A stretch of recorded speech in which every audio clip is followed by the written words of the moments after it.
If you're attempting calorie counting to lose weight and you're not getting the results that you want, there's a few things that could be going wrong. At the end, I'm going to talk about how you can move on from calorie counting. You're probably underestimating the number of calories that you're taking in. We are all very bad estimators. There's pretty solid research that shows that most people will underreport their calorie intake by 40 to 50%. Even dietitians have been shown to be off by about 10%. I'm going to give you some tips to increase the accuracy of your calorie counting. Because most of us have our phones with us wherever we go, it's a good idea to record your food intake throughout the day, rather than waiting until the end of the day and trying to figure out what you actually ate. Being as accurate as possible with your calorie counting is really important. And if you're just starting out with the process, it's a really good idea to have a food scale and some measuring cups so you can get a better idea of what those portion sizes look like. What does a quarter cup look like? What does 1 cup look like? What does a tablespoon look like compared to a teaspoon? Weighing and measuring is really important at the beginning, and it can be really eye-opening. If you start off just guessing, chances are that you're going to be underestimating your calorie intake. People like to think that serving sizes are a lot larger than they actually are. This is particularly important for things like peanut butter that a lot of us enjoy and have a tendency to overconsume. This is 1 tablespoon of peanut butter. That's 90 calories. And I think most of us could probably have 3 or 4 of these at once. So it's really important to pay attention to the serving sizes on the packages and make sure that you're just having the amount that you're recording. Guessing on that serving size is generally going to mean that you're underreporting. This is a 3/4 cup serving of ice cream, and it's about 480 calories. I know I could eat a couple of servings like this at once, and that would be 960 calories. This is a serving of cornflakes. 1 cup is 110 calories. That's not much, but most people won't have this size of a serving. And then of course, you're probably having milk, which adds more calories as well. This is 1 serving of tortilla chips. They're 270 calories for 50 grams. And I'm sure you've eaten more than this at some point. Another mistake is that you're not recording everything all the time. Some people will be recording things very carefully during the week, and on the weekend, they're not so careful. If you eat 1,500 calories a day from Monday to Friday and then end up eating 4,000 calories on a Saturday and 3,500 calories on a Sunday, you're gonna end up not being in a calorie deficit and not losing any weight. You might be in a caloric deficit during the week, but then over the course of the week, it's actually balancing out and you're gonna stay at maintenance. So it's okay if you wanna eat more calories on the weekends than you do during the week. In fact, you can adjust your totals so that you can enjoy yourself a little bit more and have a few more treat foods on the weekend. But you need to make sure that the overall average for the week is going to hit your calorie target. It's also important to add oils and sauces to your calorie totals. I've had clients put in a chicken stir fry and they'll put in the meat and the vegetables, but they'll forget that they mixed in some olive oil, and quite a lot of olive oil actually. Oils are 120 calories per tablespoon, and it's very easy to add 3 or 4 or 5 tablespoons of oil to your cooking. And if you're not including that as part of your calorie total, you're always going to be underreporting.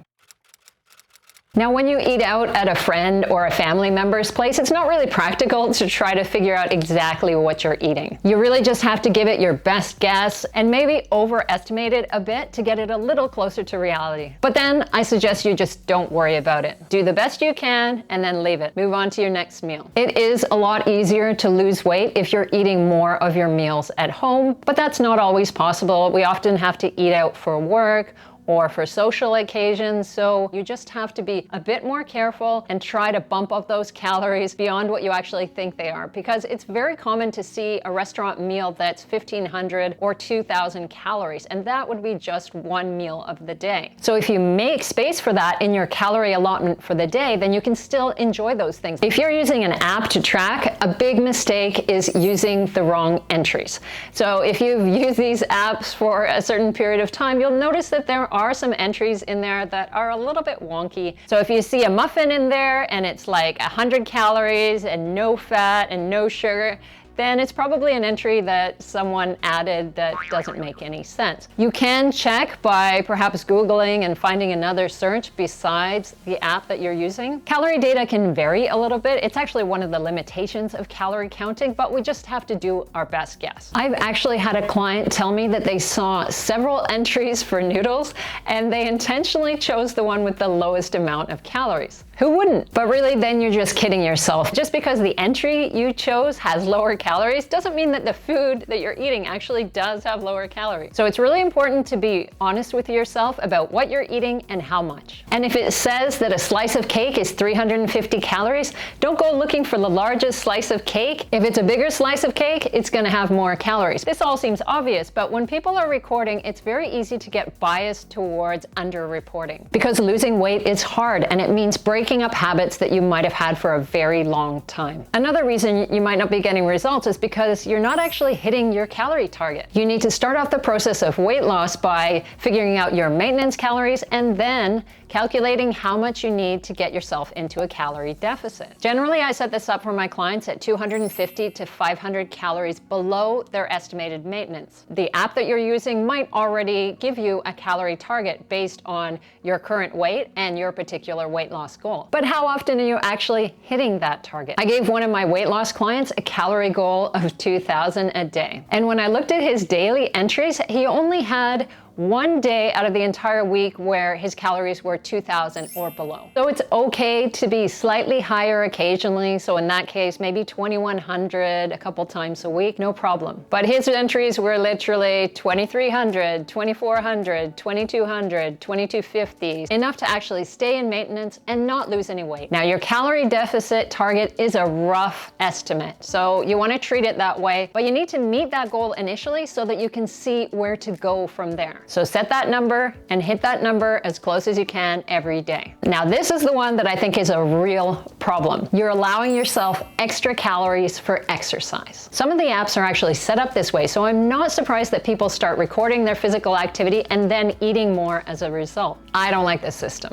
The calories inside of the equation is already prone to inaccuracies, which we've already been talking about. But I would say that the calories out part is even less accurate. There are rough estimates that you'll find online for particular exercises based on your body weight and what they think that particular activity burns off. But it's hard to know how many calories you are actually burning off while you're doing those activities. A lot of it depends on intensity, and if you're not working at the intensity that they tested that particular activity, then you're not burning off as many calories, but you think you are, so then you're gonna eat more because you think that's okay, and you're gonna end up right where you started and not losing any fat. Cardio machines at the gym are well known for vastly overestimating how many calories you're actually burning off. So if a machine tells you that you've burned off 400 calories and you eat an additional 400 calories as a result, you could end up worse off than if you didn't exercise at all. Here's why. As we've already talked about, most people underestimate the number of calories that they eat. So those 400 calories you think you consumed are probably 600 calories, and those 400 calories you thought you burned off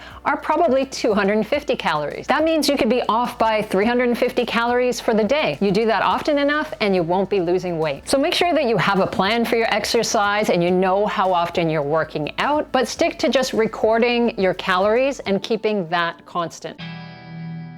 Some people can get very obsessive about calories after a while. I had one client who would worry if she went over by 50 calories on a day. Then it became my job as her coach to let her know that that was okay. That's a perfectly reasonable range, and that she was still going to get the fat loss results that she wanted. Other people get to the point where they don't want to eat any food if they don't know the calories. And I think you're probably missing out on a lot of great food that way. Once you've hit your weight loss target, here's how you can move on from calorie counting. Most of us eat the same foods over and over again. So once you accurately know what you've been eating and you keep the portion sizes the same, then you can just repeat those meals over and over again and know that you're gonna stay within the right calorie range. That means that you're creating your own meal plan over time, and then you can keep using this, and you know that you can just add or subtract certain foods if your calorie goals change. If you start to put on a little bit of fat, then you might want to drop down the servings of something or reduce one treat food that day. That's essentially the system that I've worked out for myself. I haven't counted calories for years, but I am still using calorie counters with my clients who are just in the process of learning how to eat while keeping the calories in mind. If you want more help to get yourself on track to weight loss, click the link here.